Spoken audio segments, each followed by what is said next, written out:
everyone, welcome back to the Chanel Auto Cars. Here's where the past meets the present, where the roar of heritage fuses with the heartbeat of innovation, and where a name once feared on the drag strip returns with more venom than ever before. Today, it's not just about speed. It's not just about style. It's about rewriting the definition of American muscle for a generation that refuses to compromise. This is the 2025 Plymouth Sick Fish Cuda. And this is not a comeback. It's a revolution dressed in sheet metal and sculpted aggression. One look and you know this is not a car that whispers. It shouts its presence from every curve, every crease, every deliberate line etched into its low, wide body. The stance alone tells you what kind of beast you're dealing with: broad shoulders, haunches like a predator ready to pounce, and a ground-hugging profile that seems to dare the air to slow it down. This isn't nostalgia pretending to be modern. This is Plymouth ripping its legacy from the history books and injecting it straight into the bloodstream of 2025.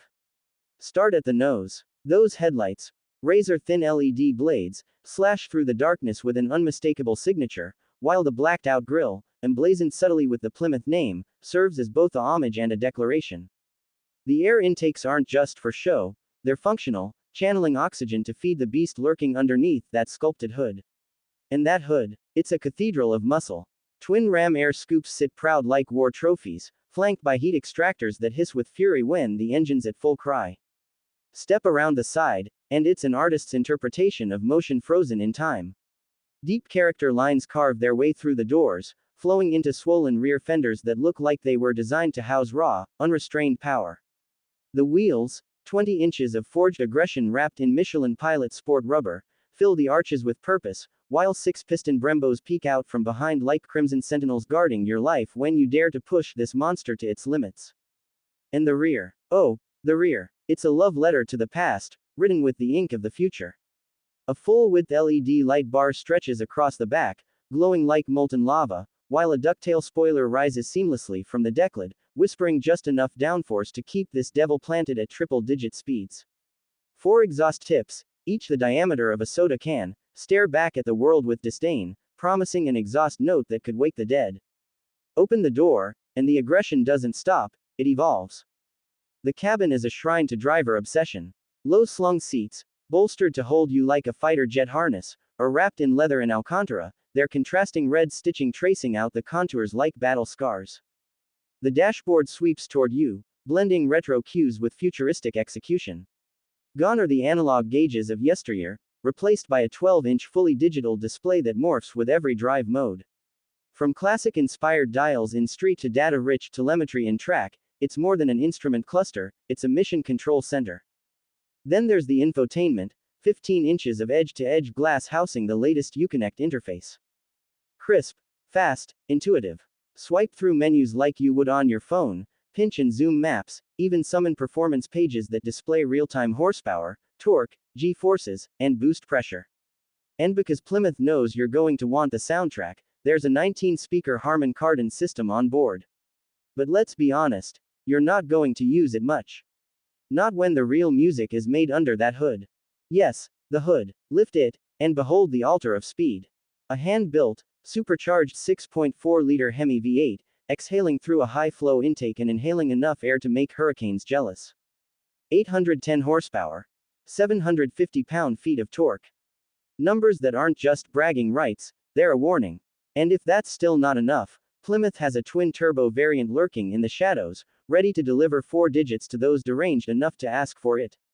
This isn't electrified compromise or hybrid hesitation. This is raw, unapologetic combustion, perfected for a world that thought muscle cars were done. Fire it up, and the Sick Fish Cuda doesn't just start, it detonates. The exhaust snarls like a rabid animal, settling into an idle so lumpy you can feel it in your bones. Blip the throttle, and the note climbs into a banshee wail, punctuated by the whoosh of the supercharger gulping air like it's free. It's a mechanical symphony, part thunder, part chaos, all fury. And yet, there's civility when you need it. Thanks to active exhaust valves, you can hush the beast when you're sneaking through suburbia. But let's be real, why would you? Drop it into gear, and the 8-speed dual-clutch transmission engages with the precision of a sniper. No slush, no hesitation, just instant, brutal response. Nail the throttle, and the horizon doesn't just move closer, it comes at you like a freight train. 0 to 60. 2.9 seconds. Quarter mile. A hair under 10. Top speed. Over 210 miles per hour. Limited only by how brave, or insane, you are. But it's not just about going fast in a straight line. Plymouth engineered this chassis to dance. Adaptive dampers stiffen in milliseconds, torque vectoring shuffles power like a magician, and the electronic limited slip diff digs in to fire you out of corners like a cannonball. This isn't an old school brute. This is a scalpel wearing a sledgehammer suit. Modes. Of course. Street for civility. Sport for spirited runs. Track for maximum attack. Drag for quarter mile dominance. And then there's sick mode, a fully customizable profile that lets you play God. Throttle mapping, suspension stiffness, steering weight, shift aggression, even the ferocity of the exhaust, all bend to your will. Want a street-legal dragster with comfort car manners on demand? Done. And yet, beyond the numbers, beyond the tech, beyond the theatrics, there's something intangible here. A soul, a heartbeat, a feeling that every time you slide behind that wheel, you're part of something bigger than just horsepower and torque. You're part of a story that started decades ago, when Plymouth first gave the world a car called the Barracuda. A car that defied conventions, challenged giants, and carved its name into the annals of muscle car mythology. The sick fish Cuda isn't just a car. It's that story, rewritten for a new era. An era that thought passion was dead. An era about to be proven wrong. So, who is this car for? Not for the faint-hearted. Not for those who settle for mediocrity disguised as efficiency. This is for the dreamers. The believers. The ones who still turn their heads when they hear a V8 rumble in the distance. The ones who understand that a car isn't just transportation, it's liberation. It's expression. It's rebellion on four wheels. And in a world that wants to mute every roar, the sick fish Cuda cranks the volume to 11 and dares you to live louder. And when you park it, when you walk away and glance back, because you'll see more than metal. You'll see defiance sculpted into reality. You'll see a Plymouth emblem glowing in the dusk, whispering the promise of tomorrow's thrill. And you'll know that some legends never die. They just evolve. Here's to the ones who live for the rush, who crave the raw, who refuse to let the world tame their wild. Here's to heritage, reborn and reimagined. Here's to the future of muscle. Here's to the 2025 Plymouth Sick Fish Cuda. And here's to you, for daring to feel alive.